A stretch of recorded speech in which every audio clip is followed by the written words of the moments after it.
Bienvenida, bienvenido a este Deep Dive. Hoy nos metemos de lleno en una meditación, bastante profunda, sacada del libro Patriarcas y Profetas. De Elena G. de White, sí. Exacto. Nos vamos a centrar en el capítulo de la caída de Jericó. Ujú.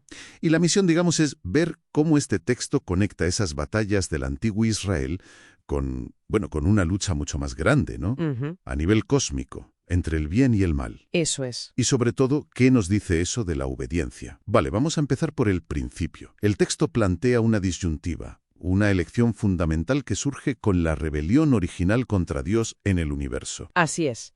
Plantea que solo había dos opciones realmente.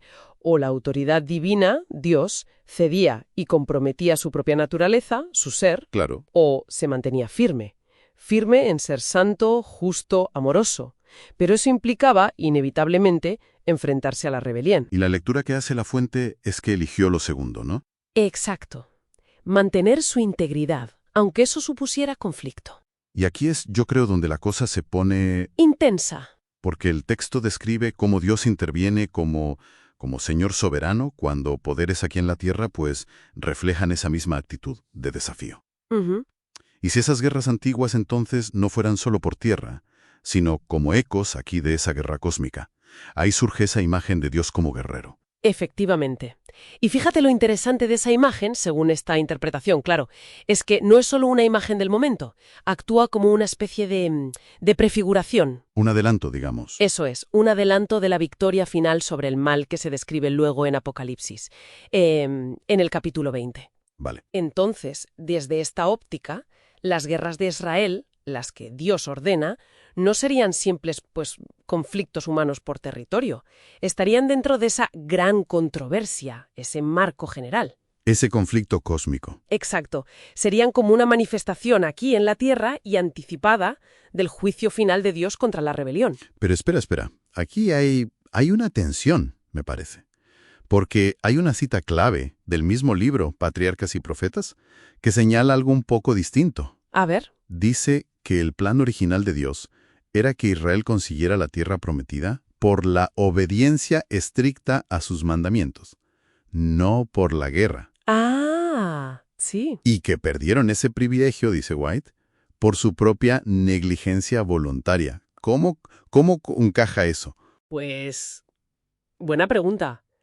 A ver, si conectamos esto con el panorama general que dibuja la fuente, yo creo que sugiere que el papel principal que se asigna a los fieles en esta gran controversia no es tanto ganar por la fuerza propia. Ujú. No por la iniciativa bélica, digamos. Exacto, sino más bien alinearse con la autoridad de Dios, precisamente, a través de la obediencia. Es como si ese principio del Antiguo Testamento de «quedaos quietos y ved la salvación del Señor». Sí, que el Señor luche por vosotros. Eso se reinterpreta aquí en un sentido más espiritual. La prioridad sería someterse a la voluntad de Dios, por encima de los esfuerzos humanos, de las estrategias. La tierra idealmente no se conquistaba por la fuerza. Se recibía. Se recibía como un don, por ser fieles. Esto me lleva directo a un pasaje muy concreto, en Josué capítulo 5, justo antes de Jericó. Ujú. Josué se encuentra con una figura imponente, el comandante del ejército del Señor. Y Josué le pregunta directo, ¿eres de los nuestros o de nuestros enemigos? Claro, la pregunta lógica. Totalmente. Pero la respuesta es, sorprendente. Dice, no, sino que he venido ahora como comandante del ejército del Señor.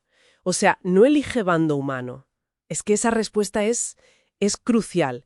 Plantea una pregunta muy importante sobre nuestra actitud, ¿no?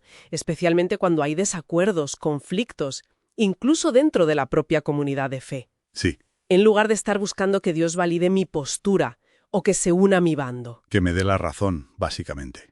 Eso es. El enfoque que se desprende de aquí es radicalmente distinto. La enseñanza que parece haber debajo es humildad. Reconocer y someterse a la autoridad suprema de Dios. Y entonces la pregunta cambia.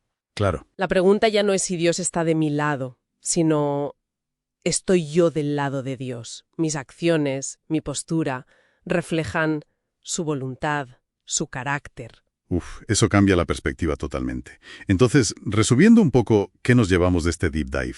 Hemos visto ese vínculo que traza la fuente entre conflictos históricos y una lucha cósmica. Sí. Hemos visto esa imagen de Dios guerrero, pero quizá lo más potente es ese llamado constante a la obediencia estricta, como el camino que Dios prefería, incluso por encima de la iniciativa humana en la guerra, sea literal o metafórica. Exacto. Y queda una reflexión ahí, ¿no?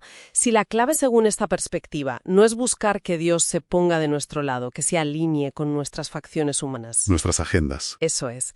Sino que somos nosotros los que debemos alinear nuestra vida con su autoridad, mediante la obediencia. ¿Cómo cambiaría eso la forma en que abordamos los desacuerdos, las tensiones, los desafíos? ¿Cómo nos aseguraríamos de que esa sumisión a la voluntad de Dios, tal como la entendemos, prime sobre esa necesidad tan humana de buscar validación para lo nuestro, para nuestra postura? Una pregunta potente para seguir reflexionando.